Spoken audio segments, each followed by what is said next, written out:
Welcome back to See Eye to Eye. I'm Monica Holt. On March 23, 2025, Conan O'Brien received the Mark Twain Prize for American Humor at the Kennedy Center, just weeks after the Trump administration had seized control of the institution. That night, an incredible group of artists and comedians celebrated Conan on stage in an event David Letterman called the most entertaining gathering of the resistance ever. But producing a celebration that managed to honor comedy's most beloved figure while also acknowledging the extraordinary circumstances of the room required navigating uncharted territory for everyone involved, most particularly the lead producers. My guest today is David Jammy, executive producer at Done+Dusted, the company behind broadcasts of the Emmy Awards, the Kennedy Center Honors, and the Global Citizens Festival. He's also one of the minds behind the transformation of the Mark Twain Prize into what's now recognized as the highest honor in American comedy. David's story begins in apartheid-era South Africa, where as a student activist, he witnessed media's power to transform society, a lesson that would define his approach to producing cultural events that capture history as it unfolds.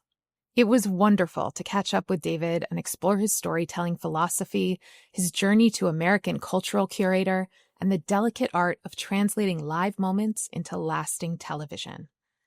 We'll also share with you some of the story behind our spring and how we produced the 2025 Mark Twain Prize, a night that became both tribute and resistance, both celebration and farewell. Let's dive in.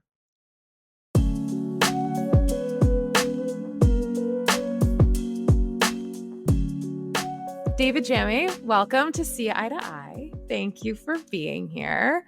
Thanks for having me. It's so nice to see you in a different context. I agree. It's great to see you in this context. I think you have a pretty interesting story that I would love for you to share a little bit about. And we'll also talk about all things kind of live events and broadcast, and maybe talk a little bit about this spring and some of the adventures we had there together. But to kick us off, obviously, I am most familiar with you from all of your work in executive producing live events and the work we've done together. But before all of that, you were growing up and working in South Africa during one of the most transformative periods of that country's history.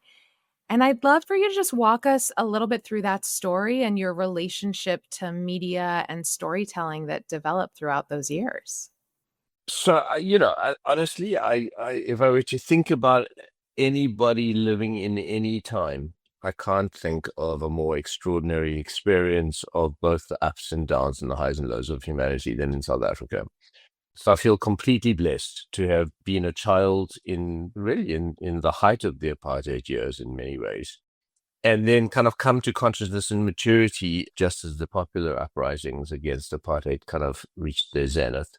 It was a time of great drama and great extremes, and having been a student activist and seen both of the possibilities that humanity kind of creates, I suppose both good and bad, was an extraordinary experience. And then, of course, the ANC was unbanned and Mandela was released, and because I was 20-something and knew nothing about the world, I thought I was personally and individually solely responsible for the end of apartheid, as 20-year-olds do.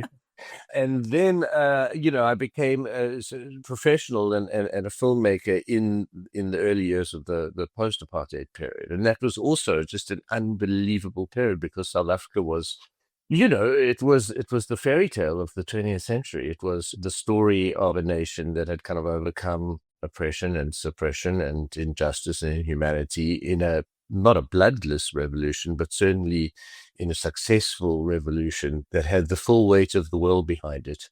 It was the Mandela moment, and the world was celebrating what was largely seen as the impossible and embracing the possibility of how a country can remake itself. And so I started making media in that period. And it was an amazing moment because, if you'll indulge me, I'll just give you a bit of a context. So the apartheid government held off the advent of television in South Africa until 1977. And the reason they did that is because whilst you can control radio regionally, you can't control the footprint of television. So they didn't like the idea that any television that got produced in the country could be seen by everyone.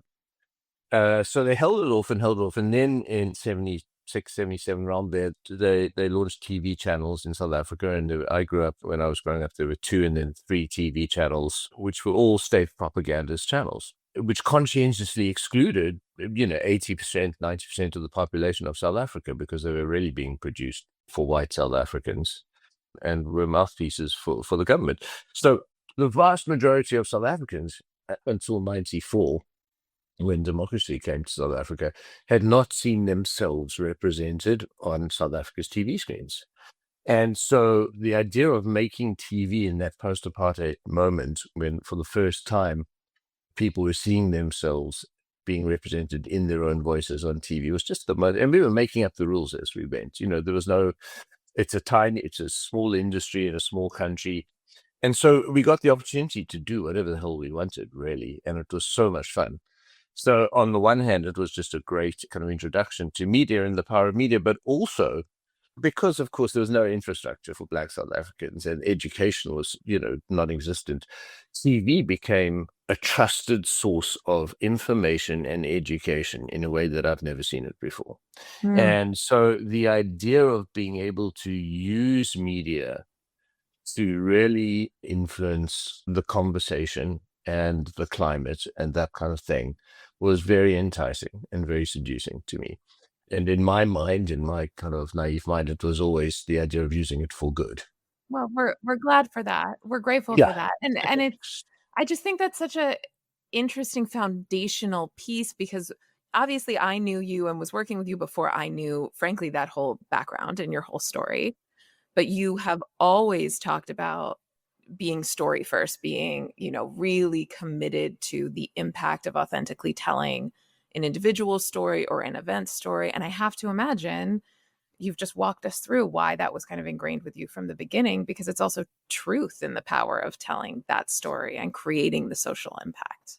Absolutely. The operative word in all of that is storytelling, because, the bottom line is producing is producing is producing. It's kind of genre neutral. On the fringes, there's skills you have to learn, whether you're making factual or scripted work or big events. But the essence, I think, remains pretty much the same. And the essence, really, when you strip everything else away, the essence of it is storytelling. There's no rocket science in producing a great TV show or a great event, because you hire people to do their jobs well and then you manage them. But really, I think the thing that distinguishes very good and great is how well you understand the story you're telling. And I really believe that. Well, I think that's what makes your mentality and therefore Done and Dusted also such a great partner for live events in the arts and culture space too. I'm curious, do you remember the very first live events you worked on with Done and Dusted? Yeah. Our first inception with Undusted was it was in, I think, 2012, and they were producing a show called CNN Heroes. Oh, sure. And they needed somebody to make the little profile films of the people being awarded in the show. So not actually the live event part of it, but the pre-made films. And I was a filmmaker. And in the course of that, I got to know the company and thought, well, these are nice people. And then did some development work for them. And then the first show I really conceived of and produced was a Kelly Clarkson Christmas special. How about that? And it was totally batshit crazy, the special. I have no idea how I kind of, because I parlayed this like ridiculous narrative into the Christmas special, which I'm still incredibly proud of. It was fantastic and crazy. It had a meta narrative, and it started with Kelly Clarkson in the story of the show going to the network and pitching this idea of a Christmas special, and kind of made no sense and was, I thought, pretty great. And it had a very young Ken Jeong in it, and William Shatner was in it. It was totally bizarre, and so much fun. And I think it's great. I don't know if it's held up. I mean, we got to find it and, add it to the show notes if we do. Yeah. But how do you, as you approach an event and you're just kind of getting started on the pitch for it, how do you work through breaking what that story should be particularly for live events? The trick about pitching for things is you've got to tell people what they want to hear, not what you want to say. And that's been a hard lesson for me because, when I was younger and greener, I would think that my job was to walk into a room when I was pitching and convince people that I was the smartest person in the room. And of course, that's completely wrong. When you're pitching for something, you've got to walk into a room and tell the person you're pitching to that they're the smartest person in the room. I mean, yes, you have to have good ideas embedded in that, but it's a very different task, but then you get the job in some form or another and assemble the creative team. And then, to the chagrin and irritation of my colleagues, I spend ridiculous amounts of time doing what I call navel gazing, right? And we do this like deep research, and we sit around and explore the idea of what the story of the show is. And obviously that makes sense if you're doing a show that has an obvious story, but I'm talking about doing an award show, like Story of the Emmys is, it's opening envelopes. But my philosophy is every single show has a story, a story that's bigger than what it is. And thinking about what the story of the Emmys is this year, it's still going to be 90% of the show is going to be people walking onto stage and telling you who the nominees are and opening an envelope.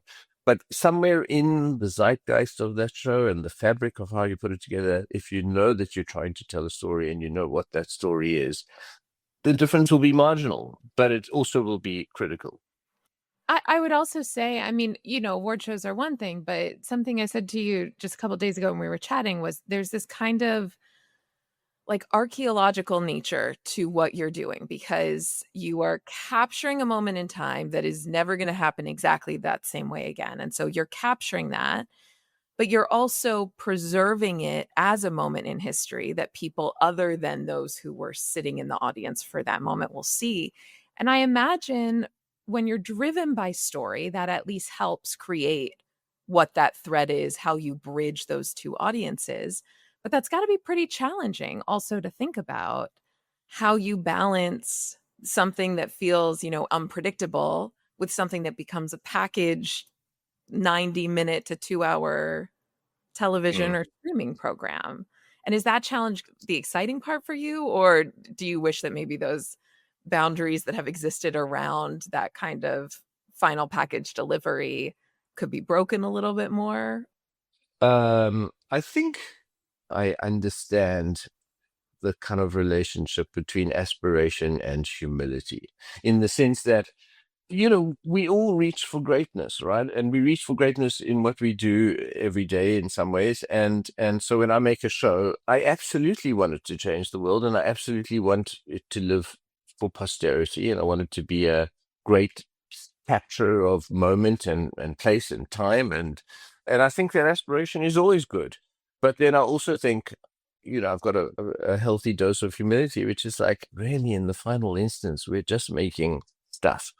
And it's true, and yes, the Mark Twain Prize, it will be an absolutely critical moment in Conan O'Brien's life, but it won't be much more than that. And that's not nothing. If you are doing justice to that person and capturing the essence of the thing that they've aspired to their whole life and done it in a way that feeds you creatively, like, you've done a good job, there are very few single pieces of media or single events that change the world. Very, very few. And that's okay too, but you should always aspire to it.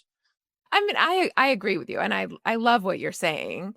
And I would also, though, say that those things also bring a lot of other people joy or comfort Sure. or entertainment. And so depends on, I Totally. guess, what your definition of change the world is.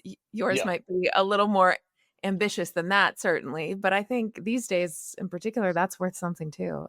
No, I think that's right. I mean, we're making entertainment, and there's a lot to be said for entertaining people, and I wouldn't want to undermine that. So, okay, so we've danced a little bit towards it, but obviously I first became most aware of you in 2018. Done+Dusted joined the Kennedy Center as the executive producers of the Mark Twain Prize.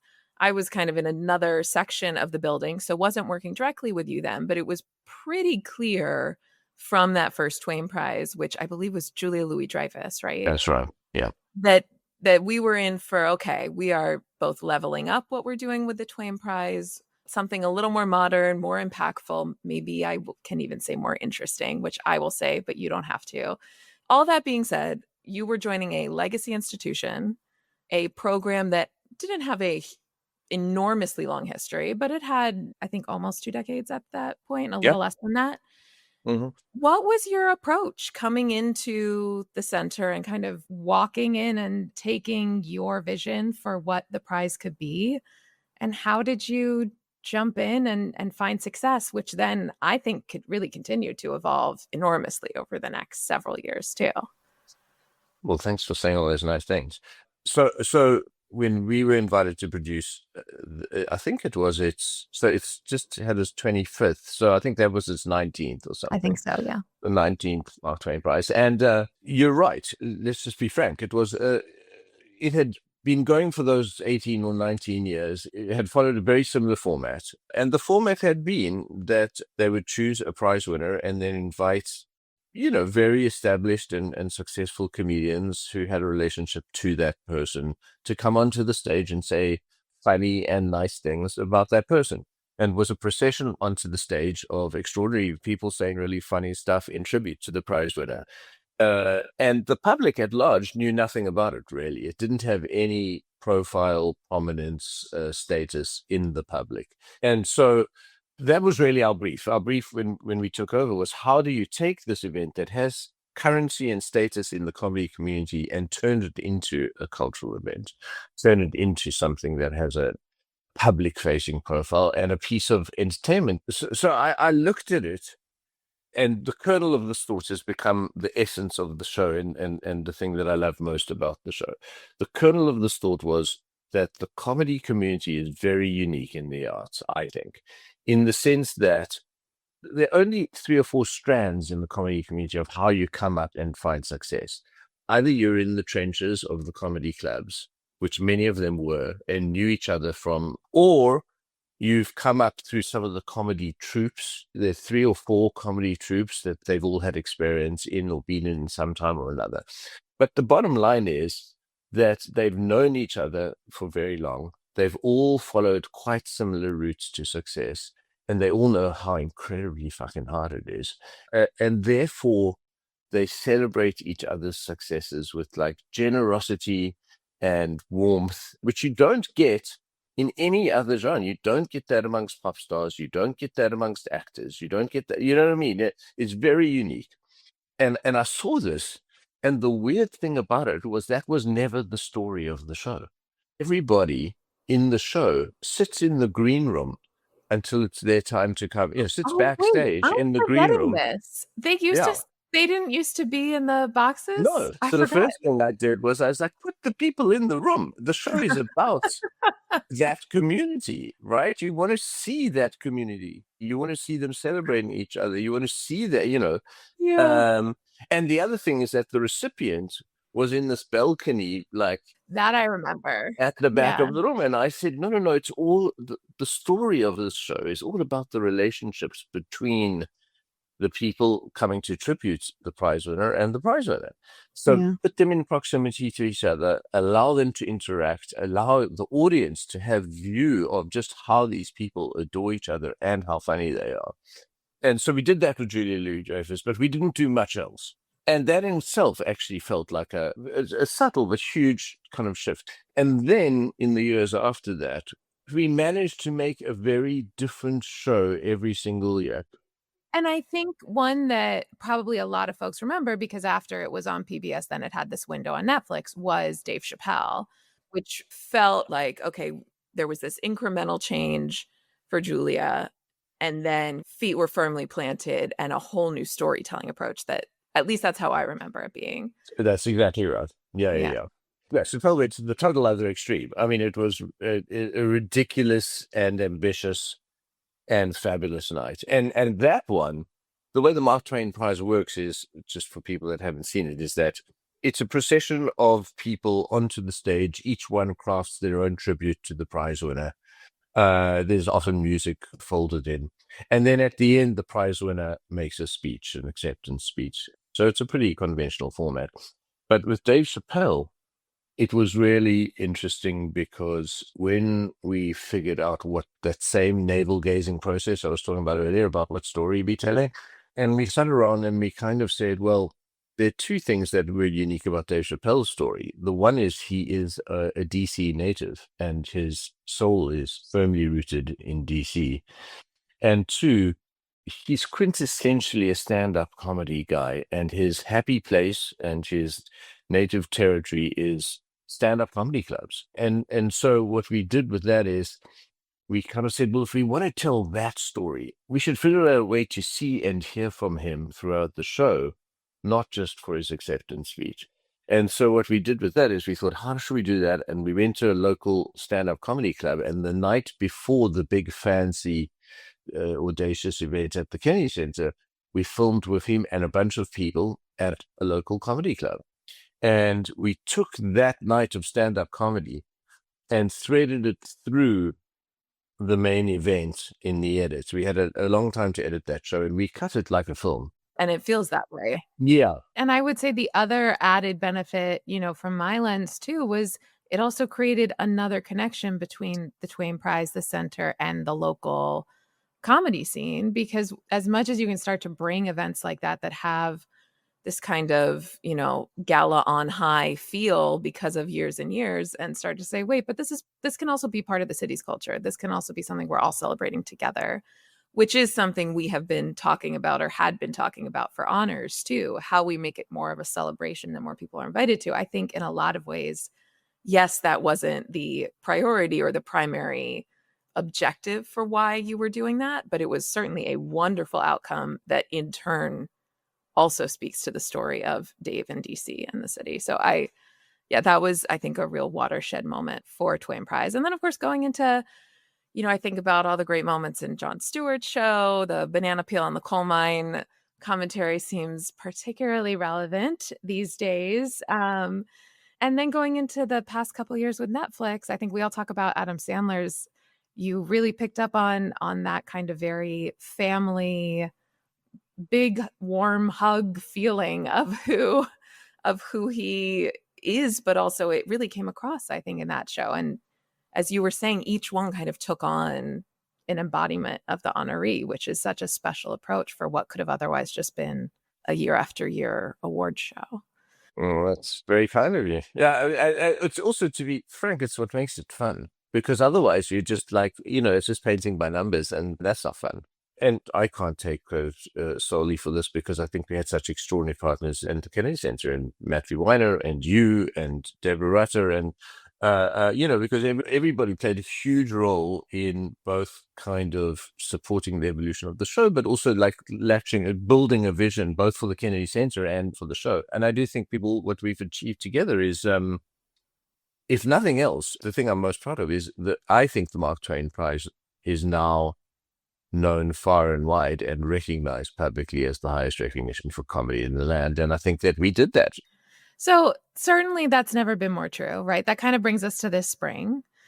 So this year's Mark Twain Prize was certainly created in extraordinary circumstances. Folks who have listened to this podcast before or, read a paper in the past 6 months know that President Trump took over the Kennedy Center in February. That weekend, that kind of February 7th to February 12th, I had a front row seat to a lot of things that were happening and a lot of questions being asked, hope that became unfounded, etc. And then on the 13th, at that point, David Rubenstein had been relieved of his duties as chairman the weekend before. The day before, Deborah had been released as president of the center. And though I can't say the dust settled on that Thursday, because the dust still, I think, is settling for a lot of people, that Thursday was the first day that we were no longer trying to see what fight could be put up to preserve an institution's independence and nonpartisanship. And instead it became, okay, what is about to be on the horizon? And for me, that became, what can we protect? How do we do that? I knew that I wasn't going to stay long term, but I also knew that I could do some good if I stayed for a little bit to give some folks time to figure things out. And also for these other decisions to be made, one of which was the Twain Prize. Conan O'Brien had accepted the invitation from David Rubenstein and Deborah Rutter. And I think we didn't know what was going to happen, if he was still interested in coming. We didn't know if the new administration was still interested in having the event.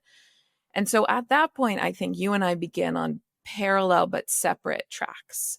So I was very much in a protect, preserve, keep away moment where I was having the conversations I needed to have with the new administration, but I was also positioning myself as their only point of contact with anything to do, frankly, with any programming at that point in time, which included saying that everything was fine and not to worry and not to look too closely, frankly, at what was happening with Mark Twain Prize. At the same time, you are wondering about executive producing this event that could be monumentally different than something you have been planning for the past year, essentially.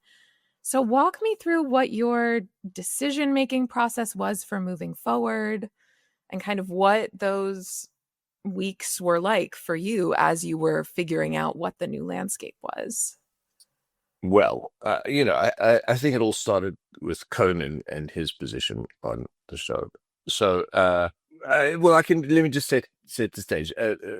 Many people were withdrawing their participation in events at that time in the aftermath of the Trump That's administration. right. And we also had a lot of artists that week questioning or pulling out from the Kennedy Yeah. Center as this was happening. Yeah.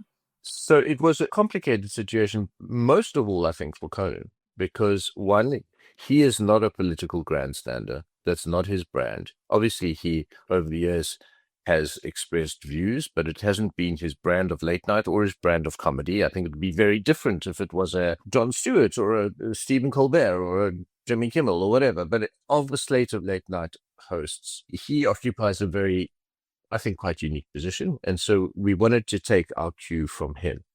And so, right from the beginning, his position was, I was awarded the prize by the Kennedy Center whenever it was in December under under the ambit of the former president and chair of the council, Deborah Rutter and Dave Rumstein. And he didn't speculate as to what would happen if he was awarded it under the new regime, because it wasn't the case. And his position was, as far as he was concerned, probably could or should continue under those auspices. That's right. And Conan has pretty much unparalleled love and respect in the comedy community.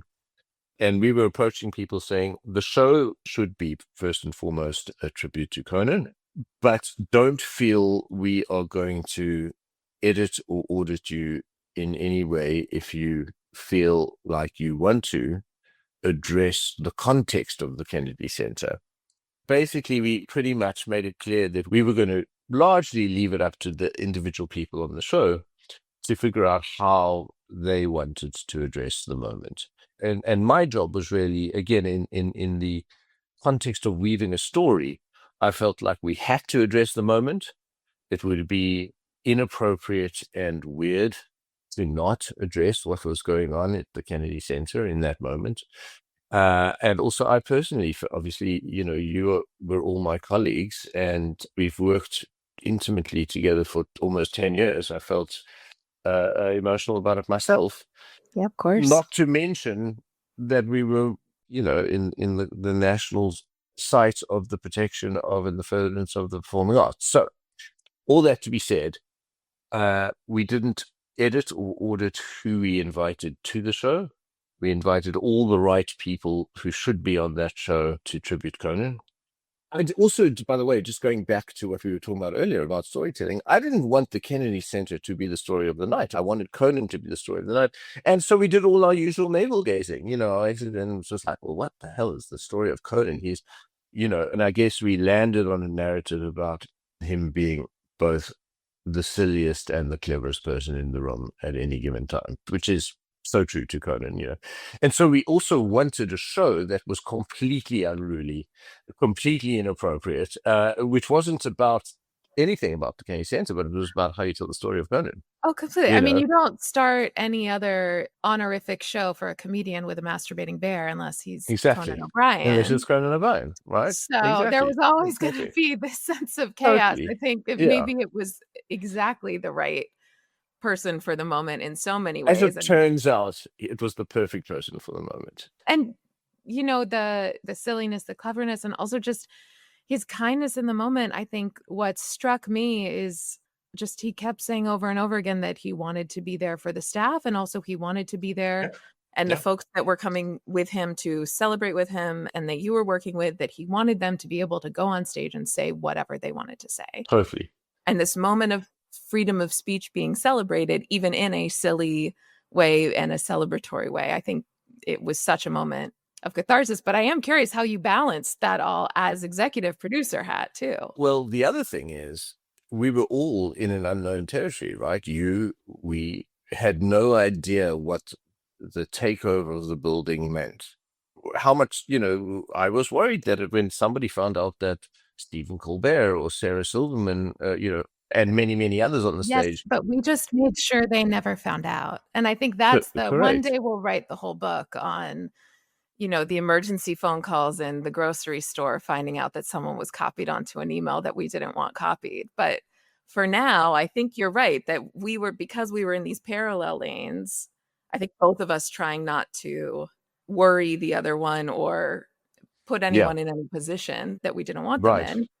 There was Right. this weird also thread of, let's just say, enhanced project management that wouldn't have needed to happen in a different year. Oh God, absolutely. And I don't think there are any secrets. Because of the unknown, I made sure that none of the names of people on the show were released. And you did as well from the Kennedy Center's side. So we made sure the spotlight was not shining on the recipients until the day of the event.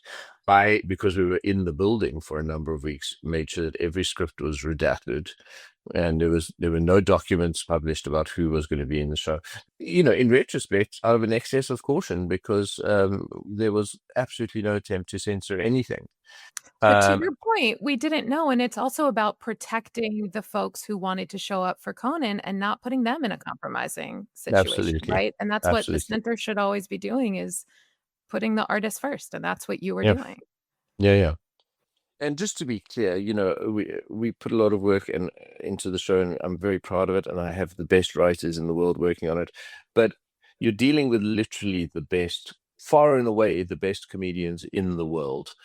A lot of them have a huge hand in what I can't control. I can make suggestions.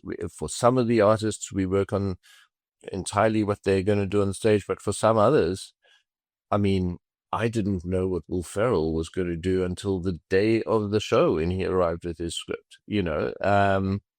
and so there was also a certain amount of anxiety, because who knows what Sarah Silverman or Stephen Colbert or whatever is going to do on the stage of Trump's Kennedy Center. As it turned out, it was, I think, just a perfect calibration between celebrating Conan first and foremost, making a great piece of entertainment, and addressing the moment. And then, addressing the moment was both hilarious and deeply, deeply emotional, particularly for you and the staff at the Kennedy Center. Yeah. David watched me cry multiple times that weekend, but I think a lot of us were beside ourselves for a number of reasons. But I was going to ask you about that, this idea of kind of balancing a celebration and the celebration of Conan, which I do think all of us were so desirous of making sure that that wasn't overshadowed. And yet at the same time, and I think you've even called it this before, there was also a little bit of a wake for the Kennedy Center that was, and that we hoped would always be. How do you, as a leader in that moment, you have huge amounts of talent, huge amounts of teams working on this event, even without any of this extra stuff. You have a focus on the story, but you're the EP, you're the folks everyone is looking to. How do you center yourself in that moment to be able to lead with so many competing, not just priorities, but also emotions?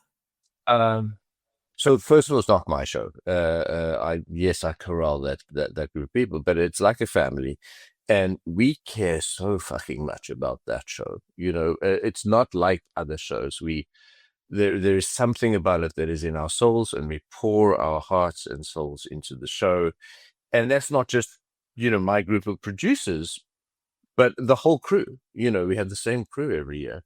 And so right from the beginning, it was not like other shows. We pretty much were reconciled to the fact that this might be the last Mark Twain Prize. And so it was deeply emotional for us because we adopted this baby, and then we grew it up. We raised it, and it's our baby. So, certainly the narrative amongst the crew was emotional from the start, which is like, it might be the last show, but we're going to go out with a bang, we're going to make it the best show there's ever been. And certainly the best tribute to Conan that anyone could ever wish for. And I think it was a much more emotional process for me. I think people were very committed to that thought. People were very emotional about it. And I will say this, shows are like living organisms. Each one is different. You can do as much work as you like to prepare for it and in the process of building it, and you can put them together in exactly the same way, and every show will be entirely different. And there was something obviously about this particular show, which there was a kind of magic that was happening. It was an extraordinary organism. And I think people, first of all, everybody loves a drama. So it was dramatic, everyone loves a drama. And secondly, there's something essential about the kind of the duality of making particularly comedy, which is it's always about the kind of smiling face and the crying face. So it felt really moving and inspiring. And then, of course, Conan, because he's both the most ridiculous man in the room and the cleverest man in any room, made a speech that was just a speech for the ages. I will say that President Trump was not mentioned once. No. Which is kind of extraordinary. No, it was very special. Listen, a lot of us have many people to thank for that weekend. You are high among them, because I think for so many of us there, that was such an important weekend. It was a weekend of joy and a feeling of support. As you said, Conan's speech at the end and the way that the room responded to him was extraordinary to bear witness to and to feel supported and lifted by that. But it was also, I think, a moment of closure, at least for now, for a lot of us, that we wouldn't have had. And so grateful to you and really grateful to Conan for agreeing and being there and showing up for everyone as everyone showed up to really celebrate him, because truly, what a career. And I'm one of those crazy kids like John Mulaney who has been on the Conan journey since, the days when we were, as he said, chaining ourselves to trees every time they threatened to cancel him. Whether or not that was the final Mark Twain Prize, what do you think the future holds for cultural celebrations in the kind of broadcast streaming space? I think we're in a really quite interesting, quite pivotal moment. I think that, listen, on the one hand, TV as a whole, particularly TV, but film and TV, it's in crisis, and that crisis is going to be exponentially increased when in the next 5 years with the advent of AI generated content, because it's going to happen. And the generation of entertainment is going to be a tsunami of very cheap, very good, very competent entertainment generated out of or interacting with the world of AI. No doubt about it. On the other hand, big events and live events are, I think, going to be on the ascent, because the streamers, the big streamers, where the money is, the Netflixes and Amazons and others in the world, they've got to figure out the next big thing. And I think the next big thing is going to be the human in the world of AI, in the world of everybody being more and more isolated by social media and everything else. I think the idea of having a shared experience, whether that's watching at exactly the same time and interacting with people, or being in the same place as other people, its currency is going to rise. So I think my little corner of the industry is probably going to be quite interesting in years to come. Yeah. Okay, so quick fire culture. Is there one piece of culture right now that you're currently obsessed with or that you love? I revisited recently the TV series, The Americans, and it is unbelievable to me that The Americans did not get the notoriety and recognition and fame and celebration that it deserved. By the end of it, people kind of came around to it. But as a piece, we talk about storytelling and we talk about empathy and we talk about the power of media. The Americans is an extraordinary television series. And just in every way, in the writing, in the acting, in the characterization, in the universe that it occupies, and the humanity of these two, people whose job it is to kill people on behalf of Russians. It's a phenomenal TV series, and I'm so shocked that it doesn't have its space in the kind of upper echelons of the canon of television drama. Okay, good. So we have our watching cut out. We need to go back and find the Kelly Totally. Clarkson special, and we need to find The Americans. That's right. Yeah. And then, so one question that we ask at the end of every episode is if you could broadcast one message to all of the executive directors and staffs and leadership teams and boards of thousands of arts organizations, what would that message be? Well, I think for me, it would be that I've been thinking a lot about AI, obviously, as everybody has, because I think it will permeate every corner of everything that we do, very notably in the arts. I think that, as with all technology, it's a neutral tool. Really, its effect on our world is going to be determined by the hands that it's in and who's using it. And we need to all really lean in, because it's not about holding off the advent of AI and artificial intelligence. It's about how we lean into it, because it's here. And I think it's going to affect every single one of us, and how we do our jobs, and what we see as creativity, and what we see as excellence. And the idea of getting on a pedestal and spouting moral kind of horror is just, we're in that moment where the temptation is to do that, but fight the temptation, because it's here, Couldn't agree more. David, Jammy, thank you. Thank you for your time. Thank you for all that you have given and will continue to give in this space. And just great to see you. Thanks for the conversation. Well, wait, I didn't say it, certainly not explicitly enough, but I think that you and the staff of the Kennedy Center are extraordinary human beings, and built an extraordinary institution, and acted with grace and dignity. And I can't thank you enough for the experience that all of you created for us in the arts. So thank you. Thank you, David. That means the world.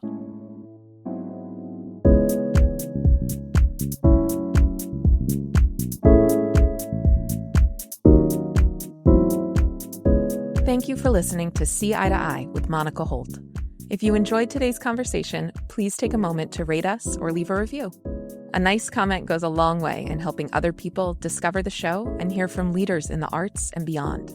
If you haven't already, please click the subscribe button wherever you get your podcasts. We've got some pretty incredible episodes coming your way, and I wouldn't want you to miss them. This episode was edited and produced by Karen McConerty and co-written by Karen McConerty and myself, Monica Holt. Stephanie Medina and Jess Barabee are our incredible designers and video editors. Our music is by Who Is Uzo. Don't forget to follow CI on Facebook, Instagram, LinkedIn, YouTube, and TikTok for regular content to help you market smarter. You can also sign up for CI's newsletter at capacityinteractive.com, and you'll never miss an update. And you can always reach out to let us know who you'd like to hear next from on See Eye to Eye.